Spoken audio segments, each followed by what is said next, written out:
Hello everyone, this is Ankush Singh and welcome to the channel. ये है video 2 of breathing and exchange of gases. Video 1 हम लोग ने जहाँ ख़त्म किया था उसके आगे हम लोग अभी शुरू करेंगे आज के वीडियो में। सो वीडियो 1 को ज़रूर देखना of breathing and exchange of gases. So starting with the video, पहला पार्ट जो पहला लाइन है that is lung is situated in thoracic cavity. अब थोरैसिक कैविटी क्या होता है? हमारी बॉडी एक हॉलो सिलेंडर है, ठीक है। जस्ट लाइक यहाँ पे अगर मैं बनाऊँ छोटा सा एक डायग्राम को जज मत करना, ये बॉडी है, ठीक है। बॉडी में यहाँ पर एक मसल होता है जिसका नाम है डायफ्राम। क्या नाम है इसका? डायफ्राम। जो यहाँ पर डोम शेप एक मसल होती है डायफ्राम। तो इस डायफ्राम के ऊपर वाले चेंबर को बोलते हैं थोरैसिक कैविटी या थोरैसिक चेंबर, और नीचे वाले को बोलते हैं एब्डोमिनल कैविटी। समझ रहे हो? सो डायफ्राम के ऊपर है थोरैसिक कैविटी, डायफ्राम के नीचे है एब्डोमिनल कैविटी, और एब्डोमिनल के भी नीचे यहाँ पर पेल्विक कैविटी है जहाँ पर रिप्रोडक्टिव ऑर्गन लोकेटेड है, pelvic cavity. Clear? So lung of course thoracic cavity में लोकेटेड है। एंड जो सेकंड पॉइंट है वो है thoracic cavity is an air tight chamber. So जो भी हम लोग ब्रीथ कर रहे हैं वो इस थोरैसिक कैविटी में रखे हुए लंग्स के अंदर हवा जा रहा है, बट हवा लीक नहीं कर रहा। सपोज अगर मैं यहाँ पे बनाऊँ, ये लंग है अपना, ठीक है। सपोज ये लंग है, अगर दिख पा रहा हो तो, क्योंकि यहाँ पे एक रिफ्लेक्शन आ रहा होगा, ठीक है। ये लेफ्ट लंग है, थोड़ा सा छोटा, ठीक है। 3 लोब है, यहाँ पे 2 ही है। और यहाँ पर ये समझ लो ये थोरैसिक कैविटी के अंदर ये लंग्स बंद है, ये थोरैसिक कैविटी है, ठीक है। ये डायफ्राम है। तो जो भी हवा आ रहा है बाहर से वो हवा लंग्स के अंदर जा रहा है, ठीक है। और यहाँ पर ब्लड वेसल्स हैं, वो ऑक्सीजन ब्लड वेसल्स में जा रहा है, और कोई भी एयर इस थोरैसिक कैविटी में लीक नहीं हो रहा। समझ रहे हो? तो thoracic cavity is air tight chamber. Clear? ठीक है। नेक्स्ट लाइन पे आगे बढ़ते हैं।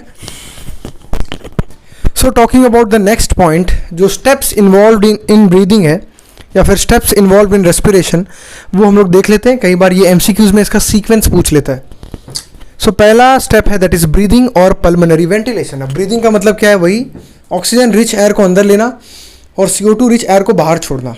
तो इसी को बोलते हैं वेंटिलेशन। किसका वेंटिलेशन? लंग का वेंटिलेशन, इसलिए पल्मोनरी वेंटिलेशन। तो अंदर ऑक्सीजन आ गया और बाहर CO2 रिच एयर चली गई, तो पहला स्टेप हो गया। और यहाँ पर मैं एल्वियोलाई को बना देता हूँ जो लंग का स्ट्रक्चर है बेसिकली, ठीक है। क्लियर? पहला स्टेप क्लियर है। हवा अंदर आ गई, ऑक्सीजन रिच एयर, CO2 बाहर चले गया। The next step is diffusion of gases across alveolar membrane. अब डिफ्यूजन का सिंपल सा मतलब है gas flow from high concentration to low concentration. So अब यहाँ पर ऑक्सीजन रिच एयर ज़्यादा है बाहर, इसलिए एटमॉस्फेयर से लंग के अंदर आ गया। और लंग के अंदर कैसे आया वो हम लोग मैकेनिज्म में पढ़ेंगे, मैकेनिज्म ऑफ ब्रीदिंग में, तो उसका टेंशन मतलब फिलहाल यहाँ पर फोकस करो। सो एल्वियोलाई में ऑक्सीजन रिच एयर आया और उसने क्रॉस किया किसको? ब्लड कैपिलरीज को। तो एक्सचेंज हुआ यहाँ पर एल्वियोलाई और ब्लड कैपिलरीज के बीच में। सेम वैसे ही CO2 एल्वियोलाई के अंदर जाएगा। क्लियर? तो यहाँ पर दूसरा स्टेप हो गया एक्सचेंज या फिर diffusion of gases across alveolar membrane. Clear हो गया? Now third step is transport of gases by RBC। अब बेसिकली मैं RBC बोल रहा हूँ, मतलब ब्लड। सो यहाँ पर RBC आपको पता है, रेड ब्लड सेल, बायकनकेव शेप, ठीक है। ये ऑक्सीजन इस पे बाइंड करेगा, ऑक्सीजन हीमोग्लोबिन बनेगा, वो सब पढ़ेंगे हम लोग, ठीक है। कुछ प्लाज्मा के फॉर्म में ऐसे ही तैरते हुए चले जाएगा। तो ऑक्सीजन जो क्रॉस हुआ है वो ब्लड में ट्रांसपोर्ट हो जाएगा। Clear? So transport of gases by blood, ठीक है। चौथा स्टेप है exchange of O2 and CO2 between blood and tissue. अब यही ऑक्सीजन यहाँ पर तैरते हुए आएगा, ठीक है, और अल्टीमेटली टिश्यू इसे अंदर ले लेगा। तो ऑक्सीजन एक्सचेंज होगा किसका? गैसेस का। O2 एक्सचेंज हुआ अक्रॉस द ब्लड कैपिलरीज, ठीक है, टिश्यू में चले गया। और वैसे ही टिश्यू में CO2 बना है, सेल में CO2 बना है, वो बाहर आ गया, वो कैपिलरी में एंटर कर गया। तो यहाँ पर तीसरा स्टेप हो गया। एक बार यहाँ पर एक्सचेंज हो रहा है between blood and the alveoli, एक बार यहाँ पर एक्सचेंज हो रहा है between the blood and the tissue. Clear है? तो exchange of O2 and CO2 between blood and tissue, ठीक है। O2 अंदर आएगा, CO2 सेल के अंदर बना है वो बाहर जाएगा। पांचवा स्टेप है utilisation of O2 by the cell. अब ये जो O2 टिश्यू के अंदर गया है, इस O2 को सेल यूज कर लेगा। क्या करेगा सेल? ये सेल है, सेल के अंदर जाते ही O2 किसके साथ कंबाइन होगा? ग्लूकोज के साथ, और बन जाएगा ATP, और CO2 गैस बाहर आ जाएगी। यही CO2 गैस यहाँ से एंटर करती है कैपिलरीज में, और यही CO2 ब्लड में ट्रांसपोर्ट होकर वापस से यहाँ पर एक्सचेंज हो जाएगी। क्लियर? तो 5 स्टेप आप लोगों को समझा होगा, ठीक है। पहला स्टेप है हवा अंदर आ रही है और बाहर जा रही है। क्लियर? इनहेलेशन और एक्सहेलेशन पहला स्टेप। सेकंड स्टेप एक्सचेंज होगा across the alveoli, O2 blood में आ जाएगा, CO2 एल्वुलाई में आ जाएगा, क्लियर। फिर ट्रांसपोर्ट होगा ऑक्सीजन का ब्लड में। फिर चौथा स्टेप है एक्सचेंज होगा टिश्यू के साथ। फिर पांचवा स्टेप है कि सेल उस ऑक्सीजन को यूज़ कर लेगा, क्लियर। तो ये है स्टेप्स ऑफ रेस्पिरेशन, ठीक है। तो इसका सीक्वेंस आपको पता होना चाहिए।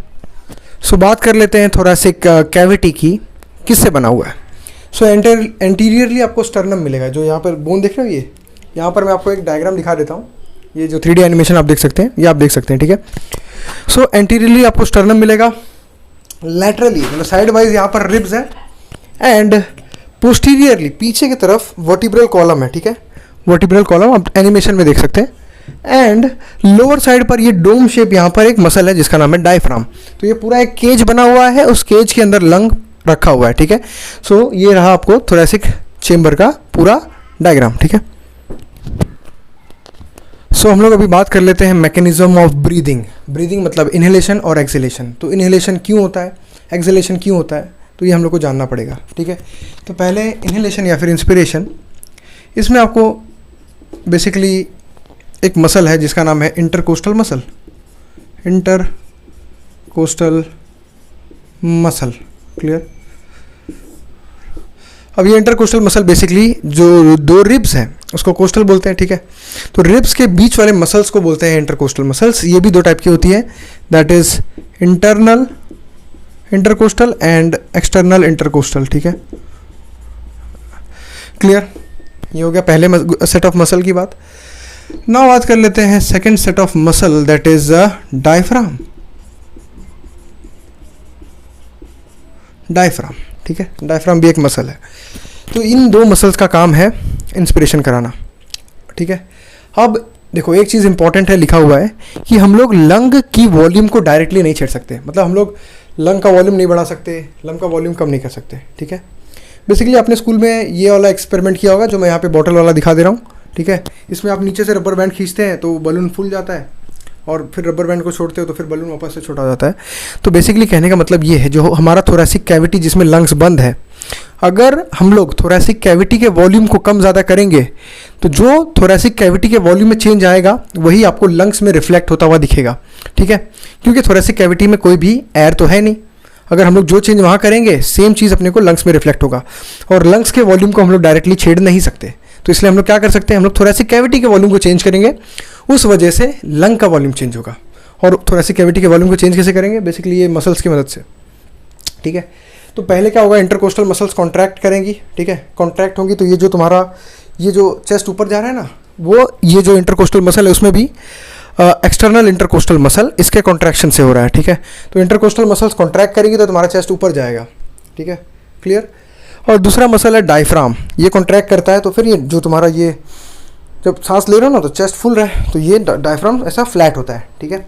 कहने का मतलब ये जैसे ये थोरेसिक कैविटी है, ठीक है, पूरा थोरेसिक कैविटी है, डायफ्राम ऐसा है, ठीक है। जब इंस्पायर करते हो उस दौरान ये डायफ्राम यहाँ से हट के ऐसा फ्लैट हो जाता है, ठीक है।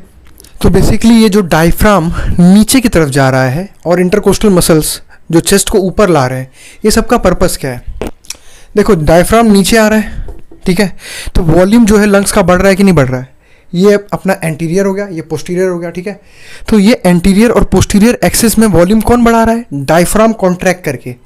तो diaphragm is increasing the, diaphragm में लिख दे रहा हूँ DIPH, ये वॉल्यूम कौन से एक्सिस में बढ़ा रहा है, ये वॉल्यूम बढ़ा रहा है लंग्स का, वॉल्यूम ऑफ लंग इंक्रीज्ड इन कौन से एक्सिस में बढ़ा रहा है, एंटीरियर पोस्टीरियर एक्सिस में, कौन से AP, ठीक है, एंटीरियर पोस्टीरियर एक्सिस। एंटीरियर मतलब ये ऊपर वाला, पोस्टीरियर मतलब नीचे वाला, क्लियर। अब वॉल्यूम बढ़ रहा है, बताऊंगा क्या रीज़न है। दूसरा, इंटरकोस्टल मसल्स क्या कर रहे हैं, चेस्ट को ऊपर लेके जा रहे हैं, तो ऊपर लेके जा रहे हैं तो ये कौन सा एक्सिस, ये है अपना वेंट्रल, पीछे वाला क्या है, डॉर्सल। तो जो तुम्हारा इंटरकोस्टल मसल है, इंटरकोस्टल लिख दे रहा हूँ, इंटरकोस्टल वॉल्यूम लंग इंक्रीज्ड कौन से एक्सिस में, डॉर्सो वेंट्रल एक्सिस में, DV लिख रहा हूँ, क्लियर है। तो इन शॉर्ट हम लोग सॉरी लंग्स का वॉल्यूम नहीं बढ़ा रहे हैं, हम लोग बढ़ा रहे हैं बेसिकली थोरेसिक कैविटी का वॉल्यूम बढ़ा रहे हैं, माय मिस्टेक, ठीक है। तो हम लोग डायफ्राम को कॉन्ट्रैक्ट करके फ्लैट कर दे रहे हैं तो डायफ्राम नीचे जा रहा है, तो जो थोरेसिक चेंबर है, थोरेसिक कैविटी का वॉल्यूम बढ़ रहा है कौन से एक्सिस में, एंटीरियर पोस्टीरियर एक्सिस में। इंटरकोस्टल मसल्स चेस्ट को ऊपर ला रहे हैं, ठीक है, तो थोरेसिक कैविटी का वॉल्यूम कौन से एक्सिस में बढ़ रहा है, डॉर्सो मतलब पीछे, वेंट्रल मतलब सामने। तो ये वाले एक्सेस में बढ़ रहा है। तो हमारे थोरैसिक चेंबर का वॉल्यूम 2 एक्सेस में बढ़ रहा है, ठीक है, ये आपके सामने लिखा है, क्लियर। और इसमें भी इंटरकोस्टल कौन सा मसल है, वो एक्सटर्नल, तुम्हारी बुक में लिखा है एक्सटर्नल इंटरकोस्टल, ठीक है। तो एग्जाम में एक्सटर्नल ही लिख के आना, एक्सटर्नल इंटरकोस्टल, क्लियर, ठीक है। तो अभी मैंने थोड़ी देर पहले बोला था कि अगर थोरैसिक कैविटी का वॉल्यूम बढ़ेगा तो साथ ही साथ लंग का वॉल्यूम भी बढ़ेगा। क्यों? क्योंकि थोरैक्स के अंदर कोई भी एयर वीर नहीं है, तो जो चेंज थोरैसिक चेंबर में आएगा वही चेंज रिफ्लेक्ट होगा लंग्स के अंदर, सिंपल। तो हम लोग ने इन शॉर्ट वॉल्यूम बढ़ा दिया मसल के कॉन्ट्रैक्शन से। अब वॉल्यूम का तुमने पढ़ा होगा, pressure is inversely proportional to volume, ये आपने पढ़ा होगा, पी वी इज एनआरटी से। तो प्रेशर इधर है तो वॉल्यूम नीचे जाएगा ना, तो pressure is inversely proportional to volume. So हमने इनडायरेक्टली पहले थोरैसिक चेंबर का वॉल्यूम बढ़ गया, उस वजह से लंग का वॉल्यूम बढ़ गया, ठीक है। तो हमने क्या किया, लंग के वॉल्यूम को बढ़ा दिया, तो क्या होगा, प्रेशर क्या हो जाएगा, डिक्रीज हो जाएगा, इन्वर्सली रिलेशन है ना। तो लंग का वॉल्यूम बढ़ेगा तो लंग का प्रेशर क्या होगा, डिक्रीज होगा।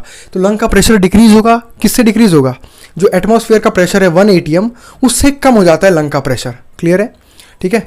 तो फिर क्या होगा, प्रेशर बाहर ज़्यादा है, प्रेशर लंग के अंदर कम है, तो एयर बाहर से ब्रीथ के थ्रू अंदर जाएगी लंग्स के अंदर, समझ में आ रहा है। तो इससे हो जाएगा तुम्हारा इंस्पिरेशन, क्लियर। मसल्स कॉन्ट्रैक्ट हो रहे हैं, ये एक एक्सिस में एंट्रोवेंट्रिकुलर एक्सिस, एंटीरियर पोस्टीरियर एक्सिस, और दूसरा है डॉर्सोवेंट्रल एक्सिस। तो वॉल्यूम बढ़ा थोरैसिक कैविटी का, उस वजह से सेम वॉल्यूम बढ़ा लंग्स का।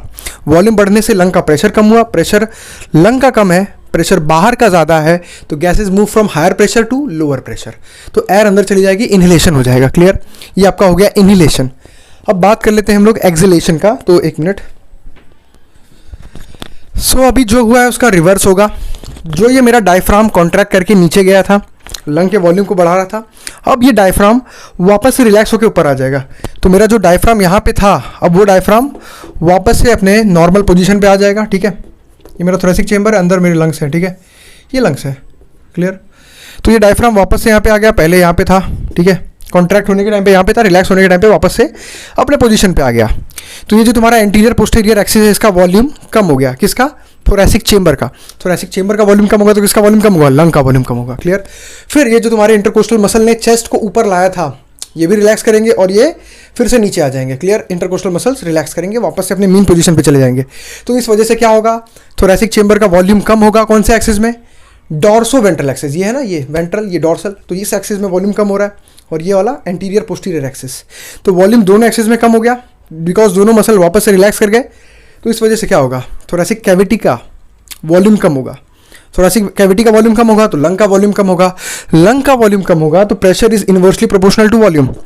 तो वॉल्यूम कम हो गया तो क्या बढ़ जाएगा, प्रेशर। तो प्रेशर इनसाइड द लंग बढ़ जाएगा इनडायरेक्टली, थोरैक्स का बढ़ा के फिर लंग्स को बढ़ा रहे। तो प्रेशर अगर अंदर बढ़ेगा, एटमॉस्फेयर में प्रेशर कम है, तो अंदर की जो CO2 रिच एयर है वो क्या होंगे, हाँ सॉरी फ़ोन आ गया था। तो क्या होगा, अंदर का प्रेशर बढ़ेगा as compared to atmosphere. So pressure बढ़ेगा तो क्या होगी, जो अंदर की गैसेज है CO2 रिच एयर लंग्स में, वो बाहर एक्सेल हो जाएंगी। तो इससे तुम्हारा एक्सेलेशन हो जाएगा। It is opposite to inspiration. अब एक क्वेश्चन बहुत इंपॉर्टेंट है, पूछेगा कौन सा प्रोसेस एक्टिव है। एक्टिव मतलब जहाँ पे ATP का इस्तेमाल होता है। इंस्पिरेशन एक्टिव प्रोसेस है कि एक्सपिरेशन एक्टिव प्रोसेस है, ठीक है। तो इसका सिंपल सा आंसर है, मसल कॉन्ट्रैक्शन कहाँ पे हो रहा है, मसल कॉन्ट्रैक्शन इंस्पिरेशन के टाइम पे हो रहा है। तो वहाँ पर मसल को कॉन्ट्रैक्ट कराने के लिए ATP लगेगा, इसलिए inspiration is an active process. But expiration में क्या हो रहा है, कोई मसल कॉन्ट्रैक्शन नहीं हो रही, सिंपल सा मसल का रिलैक्सेशन हो रहा है। तो expiration is a passive process, note it down, clear. Inspiration is active, लिख लो यार, इंपॉर्टेंट है।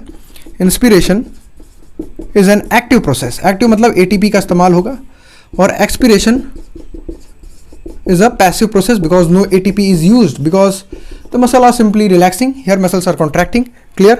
तो ये था तुम्हारा मैकेनिज्म ऑफ ब्रीदिंग, कंप्लीट हो चुका है, ठीक है। और इसमें से कोई क्वेश्चन नहीं पूछता, ये एक इंपॉर्टेंट क्वेश्चन बन सकता है, ठीक है। आगे बढ़ते हैं। और एक पॉइंट दिया हुआ है कि हम लोग अपने ब्रीदिंग का जो स्ट्रेंथ है, देखो मैं ज़्यादा सांस ले पा रहा हूँ, ऐसे करके मैं ज़्यादा ब्रीद आउट कर सकता हूँ with the help of additional abdominal muscles.